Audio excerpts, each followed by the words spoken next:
Hi, I'm Rachel Gable, and this is your Fair Cattle Markets update for the 7th of June. Hope you had a good weekend and it was productive, and maybe you got a little bit of rain. I hope everybody did. We got a little bit. Lots of livestock shows going on this weekend, lots of hay getting put down here. So hopefully you got done everything that was vitally important on your list. I don't think we ever all get through all of our lists, but if you get through the big things, then I think you're winning. I wanted to point out the newest special edition magazine that we have out right now. It's called Ag Pride, and it is edited by Mariah Tibbetts.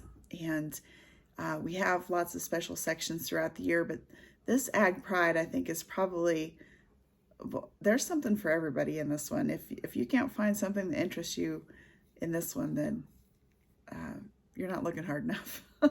There's lots of cool stuff. The cover, by the way, it's a photo by Liz Munster-Tigger, and it is maybe one of my favorite pictures. I think I used it in the fence post. I think one of our Fair Cattle Markets t-shirts is the backdrop. Somebody's wearing it and holding out a cheeseburger, and the cheeseburger's in the foreground, and then you can see the t-shirt too. And I know it sounds kind of silly that we put a cheeseburger on the cover, but it's really a fantastic picture, and you'll have to look. If you haven't found that, you can go to Tri-State Livestock News website or the Fence Post and just type in Ag Pride.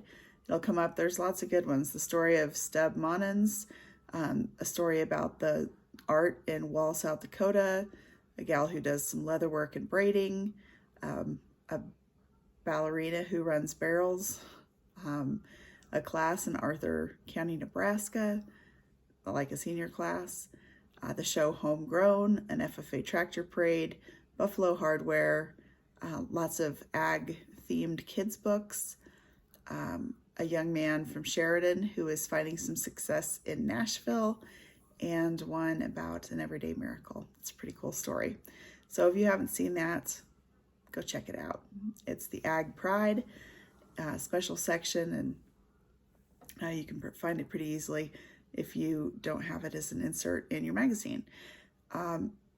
If you are looking in the magazine this week, you'll see some coverage of Leisl Carpenter, who is suing the Biden administration. She's working with the Mountain States Legal Foundation, and she's suing the Biden administration because the loan forgiveness program that is being extended to socially disadvantaged farmers and ranchers, she doesn't qualify for because she's white.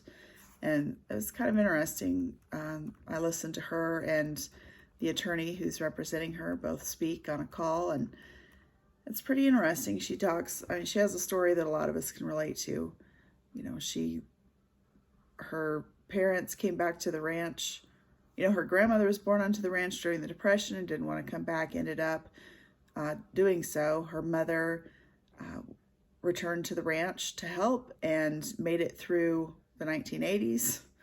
And it's really been passed generation to generation, more to daughters than to sons. And Leisl took out a loan when she was 20, an FSA loan, because they were facing bankruptcy. And that debt relief program would forgive 120% of the loan so that you don't also have to pay taxes on it. But of course, she's not eligible for it, not eligible for the loan forgiveness because she's white. So it's an interesting story, and I enjoyed listening to her speak, but that'd be a tough spot to be in. At any rate, we have lots of good coverage coming up this week, lots of good things going on. I hope that you're coming into the week with your plate cleared off and ready to have a good week. So at any rate, this is your Fair Cattle Markets update for June 7th. I'm Rachel Gable. Have a good one.